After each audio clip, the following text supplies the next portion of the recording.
Woods system.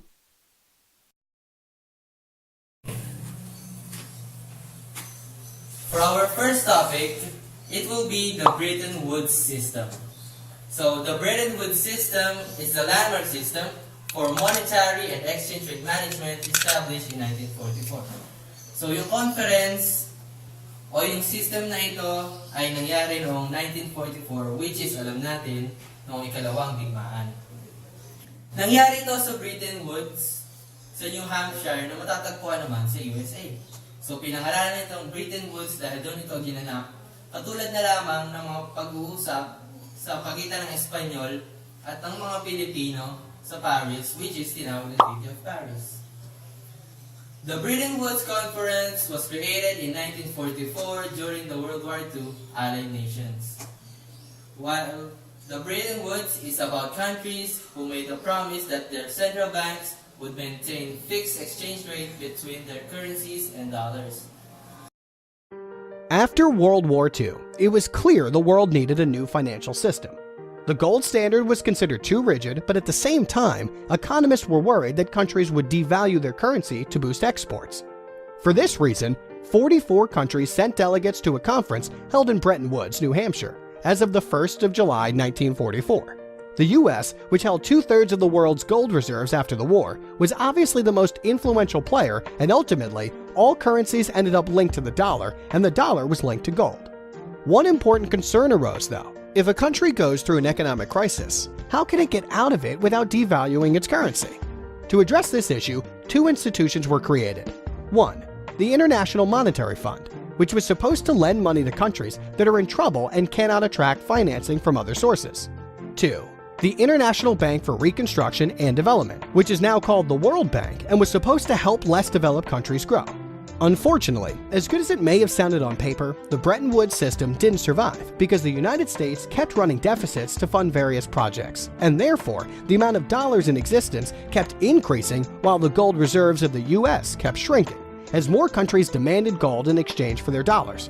As such, on the 15th of August 1971, Nixon officially announced that dollars would no longer be convertible to gold, thereby putting the final nail in the coffin of the Bretton Woods system. The Bretton Woods system was the first system designed to control the value of money between different countries. It meant that each country has had to have a monetary policy that kept the exchange rate of its currency tied to gold, whether it be 1% higher or 1% lower than the value of gold. The IMF, or the International Monetary Fund, was created in order to defend against imbalances of payments. The Bretton Woods system was the first monetary system that organized these different countries. It set out the rules for commercial and other financial organizations around the world. Plans to rebuild the international economic system started after the end of World War II. Delegates from the allies of World War II has come to Bretton Woods, New Hampshire, for the United Nations Monetary and Financial Conference. The delegates then discussed and signed the Bretton Woods Agreement during the first 3 weeks of July 1944. The planners at Bretton Woods set up a system of rules, institutions, and procedures to regulate the international monetary system. They started the International Bank for Reconstruction and Development, also known as the IBRD. These would be the institution that would create the World Bank, and the International Monetary Fund, which is also known as the IMF. These organizations became active in 1946 after enough countries had ratified and agreed.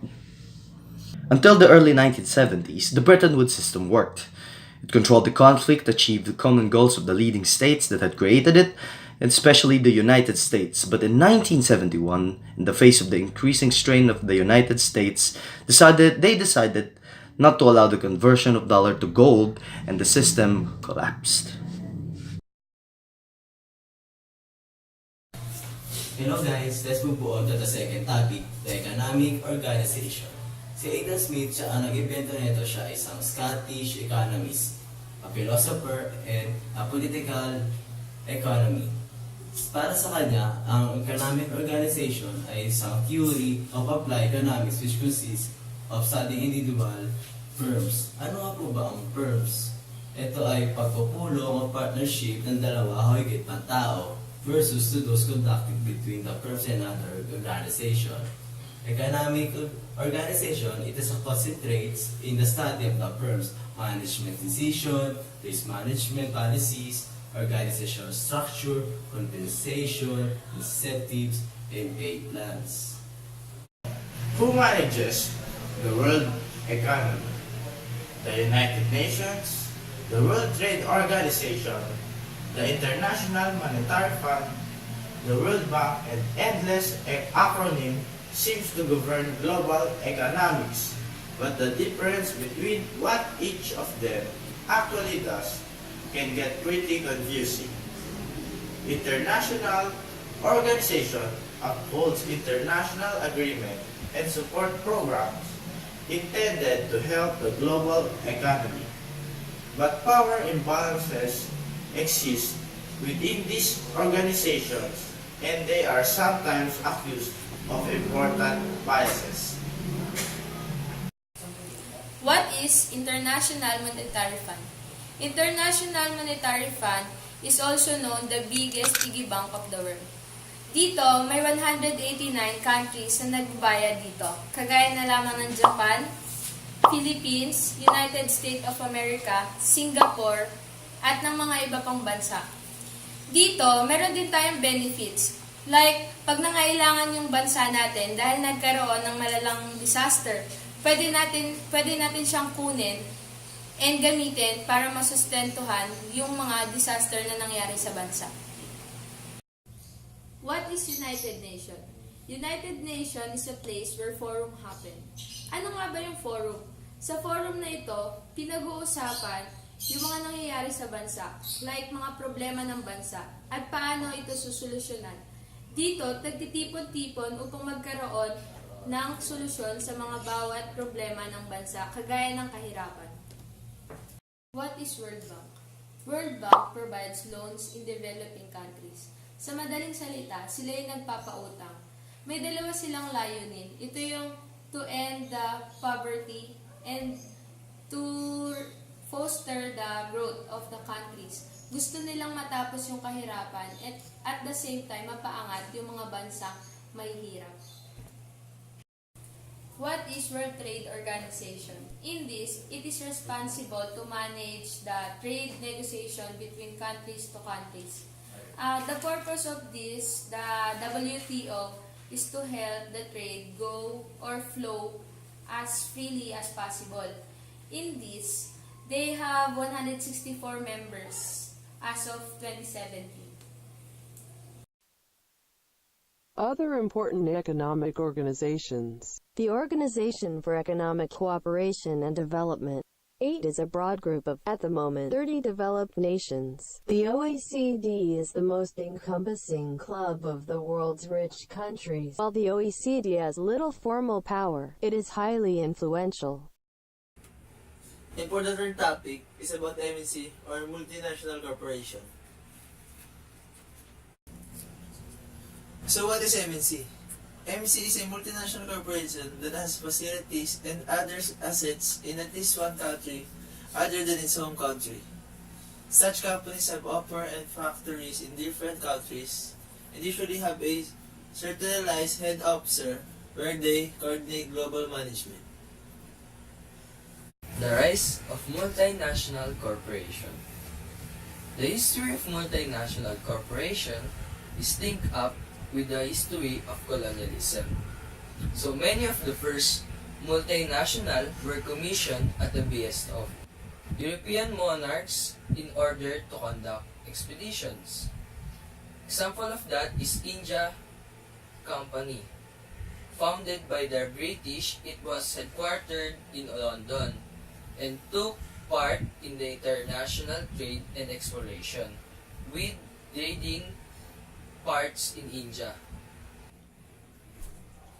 These are the list of multinational companies in India.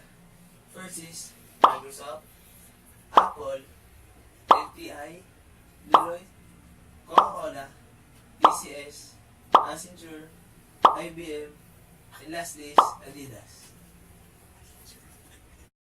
There are categories of multinationals that exist.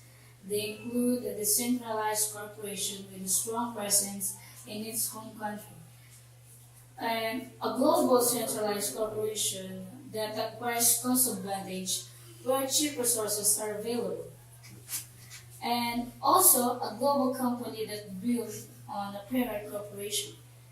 So, a traditional enterprise that uses all these three categories.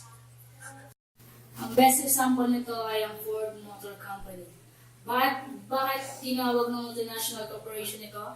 Dahil ang kanyang home country ay sa Detroit, USA pa.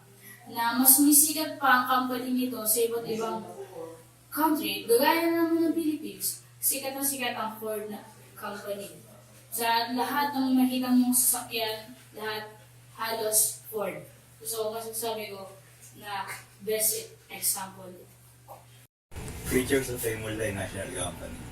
First is high turnover and huge assets. MNCs operates on a global scale, which means they have huge assets in almost all countries, in which they operate their turnovers and also be incomprehensibly huge. MNCs have unity of control.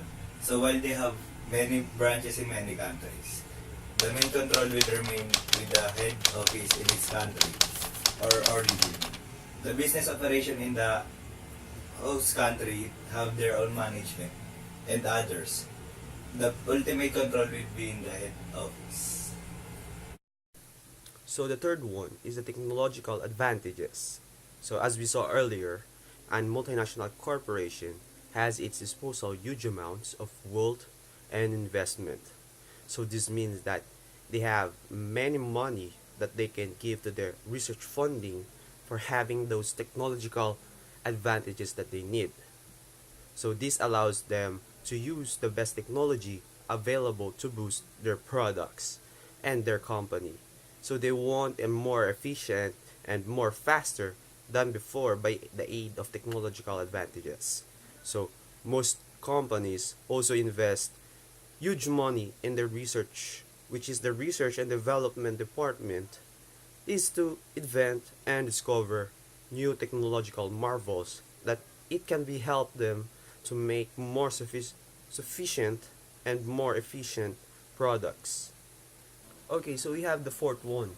So the fourth one is the management by professionals.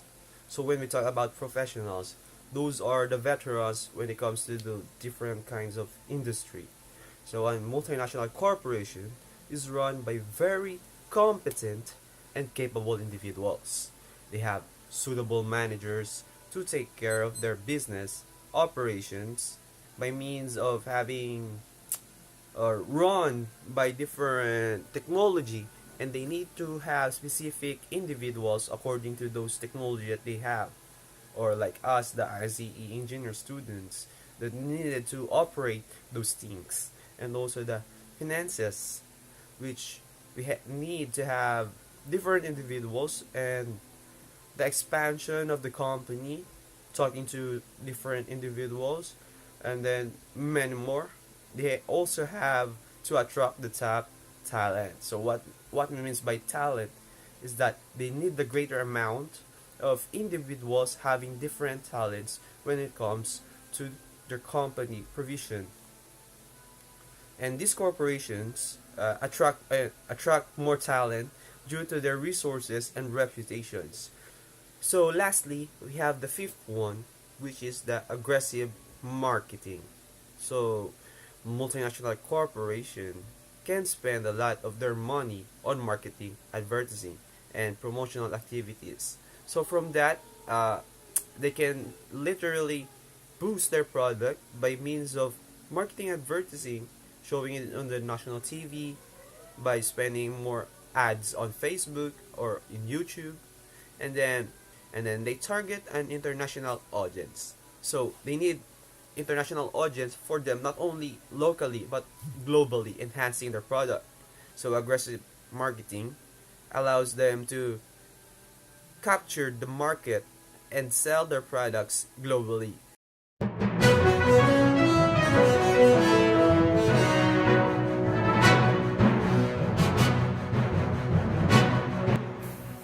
For the fourth and the final topic, the transnational capitalist class, or mas kilalang transnational capitalist network.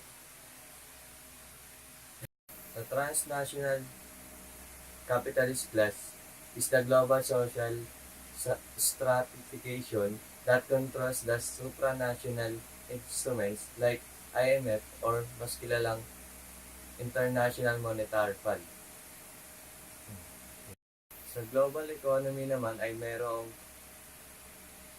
din itong transnational corporation and political organization. Example is yung World Trade Organization.